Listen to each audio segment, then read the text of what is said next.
बोल वृंदावन बिहारी लाल की जय। वसुदेव सुतं देवं कंस चाणूरमर्दनम्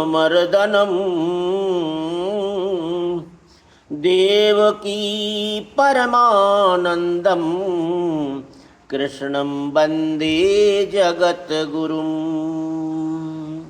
इस भागवत महापुराण के एकादश स्कंध में योगीश्वरों के द्वारा भगवान उपदेश दिलाते हैं, जो अनेक विदेहराज निमि के यहाँ उपदेश प्राप्त करते हैं। विदेह उवाच मन्ये भगवतः साक्षात् पार्षदान्वो मधुद्दुप्सः विष्णोर्भूतानि लोकानां पावनाय चरन्ति। दुर्लभो मानुषो देहो देहिनां क्षणभङ्गुरः तत्रापि दुर्लभं मन्ये वैकुण्ठप्रियदर्शनम्। अतयात्मन्तिकं क्षेमं प्रच्छामो भवतो नघा संसारे अस्मि क्षणार्धौ अपि सत्संगं सेव निर्धराम्। धर्मान् भागवतान् ब्रूत यदि नः श्रुते क्षमम्। ह्वे प्रसन्नः प्रसन्नाय दास्यत्यात्मानवप्यजः। श्रीनारद उवाच एवं ते निमिता पृष्ठा वसुदेवो महत्तमा प्रतिपूजा ब्रुवन् प्रीत्या सददश्चर्विजं नृपम्। विदेहराज निमि ने कहा, भगवान मैं ऐसा समझता हूँ कि आप लोग मधुसूदन भगवान के पार्षद ही हैं, क्योंकि भगवान के पार्षद संसारी प्राणियों को पवित्र करने के लिए विचरण किया करते हैं। जीवों के लिए मनुष्य शरीर का प्राप्त होना दुर्लभ है। यदि यह प्राप्त भी हो जाता है तो प्रतिक्षण मृत्यु का भय सिर पर सवार रहता है, क्योंकि यह क्षण भंगुर है। इसलिए अनिश्चित मनुष्य जीव में भगवान के प्यारे और उनको प्यार करने वाले भक्तजनों का, संतों का दर्शन तो और भी दुर्लभ है।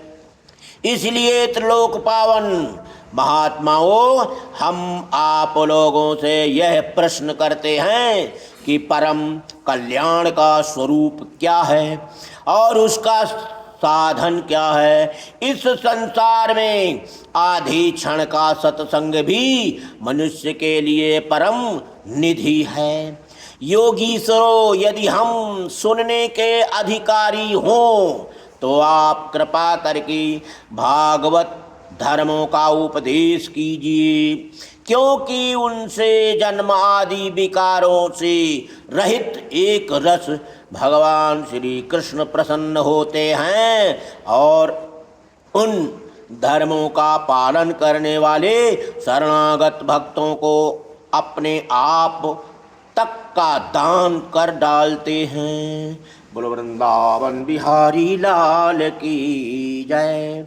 तो श्री नारद जी कहते हैं, नारद उवाच वसुदेव जी, जब राजा निमि ने उन भगवत प्रेमी संतों से यह प्रश्न किया, तब उन लोगों ने बड़े प्रेम से उनका और उनके प्रश्न का सम्मान किया और सदस्य तथा ऋषित्वजों के साथ बैठे हुए राजा निमि से बोले, क्या कहते हैं।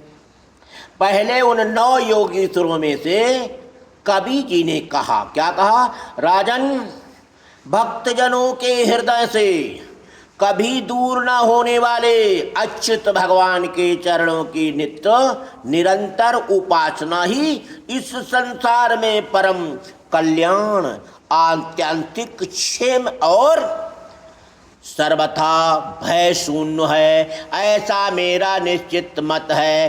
देह गेह आदि तुच्छ एवं असत पदार्थों में अहंता एवं महता हो जाने के कारण जिन लोगों की चित्तवृत्ति उद्विग्न हो रही है, उनका भय भी इस उपासना का अनुष्ठान करने पर पूर्णतया निवृत्त हो जाता है।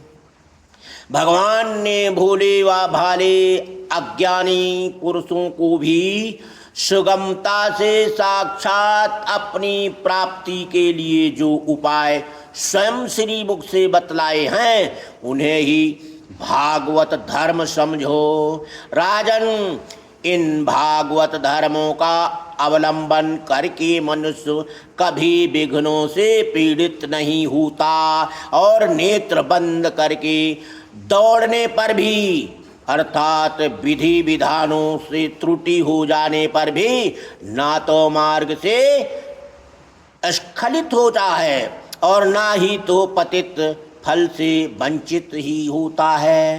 भागवत धर्म का पालन करने वाले के लिए यह नियम नहीं है कि वह एक विशेष प्रकार का कर्म ही करे। वह शरीर से, वाणी से, मन से, इंद्रियों से, बुद्धि से, अहंकार से अनेक जन्मों अथवा एक जन्म की आदतों से स्वभाववश जो करे, वह सब परम पुरुष भगवान नारायण के लिए ही है। इस भाव से उन्हें सर्व समर्पण कर दे। यही सरल से सरल सीधा सा भागवत धर्म है। ईश्वर से विमुख पुरुष को उनकी माया से अपने स्वरूप की विस्मृति हो जाती है और इस विस्मृति से ही मैं देखता हूँ, मैं मनुष्य हूँ, मैं देवता हूँ, इस प्रकार का भ्रम विपर्जय हो जाता है। इस देह आदि अन्य वस्तुओं में अभिमेष म्लेष अन्मया तन्मया होने के कारण ही बुढ़ापा, मृत्यु, रोग आदि से अनेकों भय होते हैं। इसलिए अपने गुरु को ही आराध्य देव परम प्रियतम मानकर अनन्य भक्ति के द्वारा उस ईश्वर का भजन करना चाहिए। राजन, सच पूछो तो भगवान के अतिरिक्त, आत्मा के अतिरिक्त और कोई वस्तु ही है नहीं, परंतु न होने पर भी इसकी प्रतीति, इसका चिंतन करने वाले को इसके चिंतन के कारण उधर मन लगने के कारण ही होती है।